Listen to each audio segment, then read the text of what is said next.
শুভ সকাল বন্ধুরা, তোমরা সবাই কেমন আছো? আশা করি খুব ভালো আছো আর আমিও খুব ভালো আছি।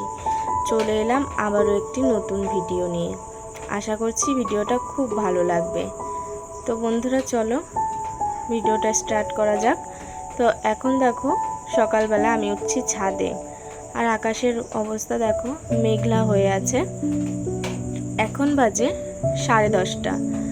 তো তোমাদের দাদাভাই সকালের খাবার দাবার খেয়ে কাজে বেরিয়ে গেছে আর বাবাও বেরিয়ে গেছে। এখন বাড়িতে রয়েছি আমি, মা আর বিপ্রজিৎ।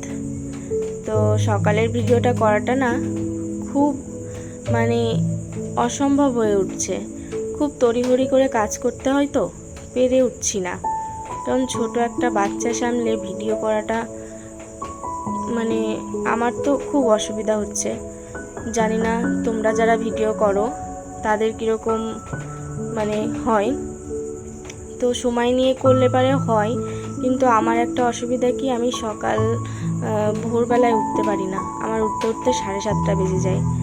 তারপরে সমস্ত আশিবাসি কাজ সেরে রান্নাঘরে যেতে হয়, রান্না করতে হয়, বিপ্রজিতের খাবার করতে হয়।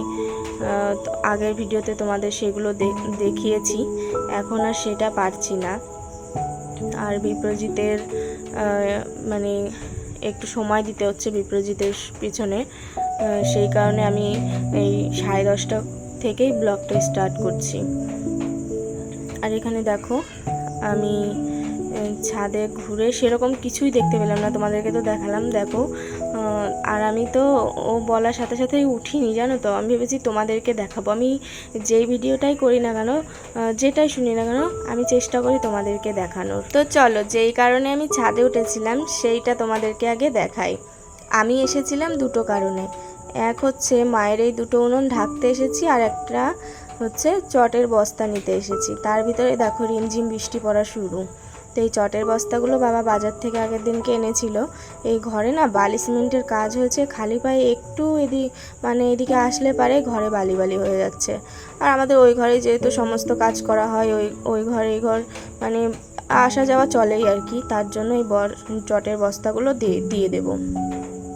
আর সমস্ত পা মোছা পাপোশগুলো না ভিজে গেছে আর নোংরা হয়েছে, সেগুলো ধুয়ে দিয়েছি। আর এদিকে দেখো কালকের যে জামাগুলো ছিল সেইগুলো রোদ্দুরে দিয়েছিলাম। রোদ্দুর তো নেই, হাওয়ায় যতটুকু টানা যায় আর কি। যেহেতু মোটা মোটা জামা প্যান্ট, তার জন্য হালকা পাতলা হলে হাওয়ায় শুকিয়ে যায়। এগুলো বাইরে এই কারণে দিলাম, অনেকটা পাখার হাওয়ায় শুকিয়ে গেছে, তাই আবার সকালে দিয়েছি। তো নিয়ে আবার ঘরে আসলাম। আর এখন দেখো বাজে 11টা।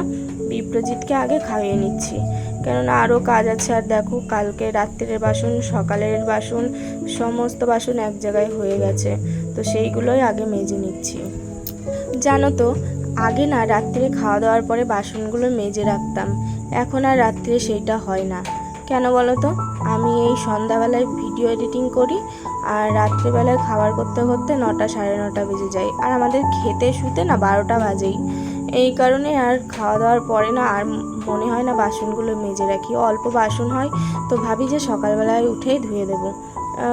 কোনো দিন না একটু বেশি দেরি হয়ে গেলে সেই বাসনগুলো রেখে দিই, আগে রান্নাটা কমপ্লিট করে নিই। যেহেতু তোমাদের দাদাভাই 10টার মধ্যে কাজে বেরোবে, সেই কারণে আর বাসনগুলো ধুই না, পরে আস্তে ধীরে ধুই। তো দেখো বড় বাসনগুলো উপর করে জল নিংড়ে নিয়ে চলে এলাম ঘরে। আর দেখো ছোট বাসনগুলো রেখে দিচ্ছি র্যাকে, কেননা এই ছোট বাটিগুলো না ঝুড়িতে রাখলে খুঁজতে সমস্যা হয়, তাড়াতাড়ির সময় পাওয়া যায় না। আর বিপ্রজিৎকে 2 ঘন্টা পর পর খাওয়াতে হয়, ছোট বাটিগুলো কাজে লাগে তার জন্য। আর দেখো বাইরের বাসনগুলো মাজা হয়ে গেছে, এবার ঘরের বাসনগুলো বের করতে হবে। বলতে ঘরের বাসনগুলো গুছিয়ে নামিয়ে গ্যাস মুছতে হবে। আর আজকে ভেবেছি না রান্নাঘরের টুকিটাকি কিছু জিনিস গুছাবো। আর আজকে দুপুরে আমি রান্না করব না, সেই কারণেই এগুলো আর কি করছি।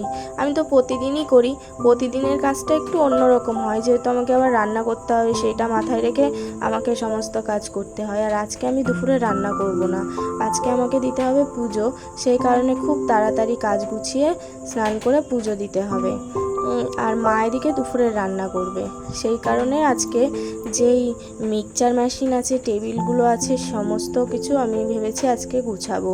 এইগুলো একটু সময় দিয়ে গুছালে কি হয় বলো তো, মানে রোজকারটা রোজ করলে না অতটা নোংরা হয় না। আর আমি চেষ্টা করি, তোমরা তো দেখো রোজই, এই মিক্সচারটাও আমি প্রতিদিন টেবিল মোছার সময় মুছে দিই। টেবিলে যেহেতু খাবার দাবার রাখা হয় না, সেই কারণে আমি প্রতিদিনই টেবিল প্রায় মুছি। রাত্রিবেলা বলো, দুপুরবেলা বলো, আর সকালবেলায় বলো, 3 বেলায় মুছি। আর রান্নাঘরটা যেহেতু আমাদের একটু কাঁচা, তো যাই হোক, চেষ্টা করলে সব কাজই সম্পূর্ণ হয়। আর আমার সংসারের জিনিসপত্র যেমনই হোক না কেন, আমার কাছে তো খুবই ভালো লাগে। কারণ এর থেকেও দেখো কারোর এরকম রান্নাঘরের থেকেও আরও মানে কাঁচা রান্নাঘর আছে, তারাও তো ব্যবহার করে বলো। তো আমার কাছে কোনো কিছুই মনে হয় না। তো জানি না তোমরা কে কী ভাববে। তো যাই হোক, পুরোটা তোমরা দেখলেই যে আমাদের রান্নাঘর ঘর সমস্ত কিছু কমপ্লিট হচ্ছে, এখনও সম্পূর্ণ হয়নি। তো এইভাবেই করতে হবে। তো যাই হোক, দেখো তোমাদের দাদাভাই নিয়ে এসেছিল চিকেন, আজকে রান্না হবে চিকেন। তো সেই কারণে স্নান করার আগে আমি ভেবেছি যে নিয়ে আসলে পারে ধুয়ে তারপরে হচ্ছে চান করব। তারপর দেখো আমি চিকেনটা ধুয়ে জামা কাপড়গুলো কাচছি আর কি। এই জামা কাপড়গুলো কাচলে হাতের গন্ধটা চলে যাবে। আর তারপর দেখো চলে এলাম বাগানে। তো এই আমাদের যেহেতু কাঠের উনুনেও রান্না করা হয়, এই পাতাগুলো আর কি, এই পাশের যে ডালগুলো ছিল সেগুলো তোমাদেরকে দেখানো হয়নি, সেগুলো সেটেছিল। সেই পাতাগুলোই আর কি আমি রোদ্দুরে দিলাম, ভিজে গেছে বৃষ্টির মধ্যে, আর রোদ্দুর উঠেছিল পরে। তারপর দেখো কলপাটটা ভালো করে ঝাড় দিয়ে নিচ্ছি। এইখানে না ব্লিচিং পাউডার দিতে হবে, তো বাবাকে বলেছি আনতে, দিলে পরে আবার ঠিক হয়ে যাবে। আমাদের এই কলপাড়ের এই নলটা এমনই জায়গায় সব সময় জল আর কি ছাড়া থাকে, সেই কারণে শুকায় না কোনো সময়। তারপর দেখো ঝটপট স্নান করে চলে এলাম, এখন দেব পুজো, তারপরে আবার রান্নাঘরে যেতে হবে। তো দেখো সমস্ত পুজোর আগে আমি কিন্তু গুছিয়ে নিয়েছি, তারপরে আমি পুজো দেওয়াটা ভিডিও করলাম আর কি। মানে খুব তাড়াতাড়ি করছি, বিপ্রজিৎ ঘুমোচ্ছে, ও উঠলেই খাওয়াতে হবে সেই কারণে। আর দেখো আমার পুজো দেওয়া হয়ে গেছে। আর হ্যাঁ, তোমরা হয়তো দেখতে পাচ্ছ ভিডিওতে আমি খুব তাড়াতাড়ি পুজোটা দিয়ে দিলাম না, সমস্ত কাজকর্ম খুব তাড়াতাড়ি করছি, কিন্তু এতটা তাড়াতাড়িও আমি করিনি। কিন্তু এগুলো আমি হচ্ছে এডিটিংয়ে ভিডিওটা স্পিড বাড়িয়ে দিয়েছি তার জন্য। আর দেখো পুজো দেওয়ার সাথে সাথে চলে এলাম জল ভরতে, কারণ জল না একদম স্লো হয়ে গেছিলো, তাই খাওয়ার জলগুলো আগে ভরে নিলাম। আর এদিকে দেখো মা রান্না করছে আর আমি কেটে সব ছিঁড়ে দিলাম।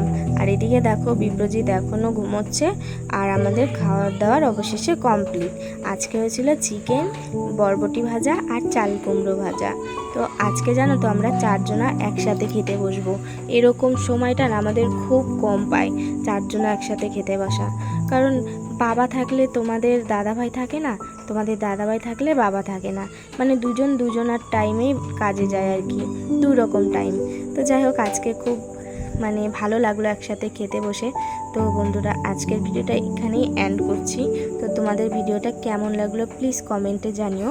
আর আমার ভিডিওতে যারা এখনও নতুন, তোমরা আমাকে একটু লাইক কমেন্ট করে জানিও যে ভিডিওটা কেমন লাগলো।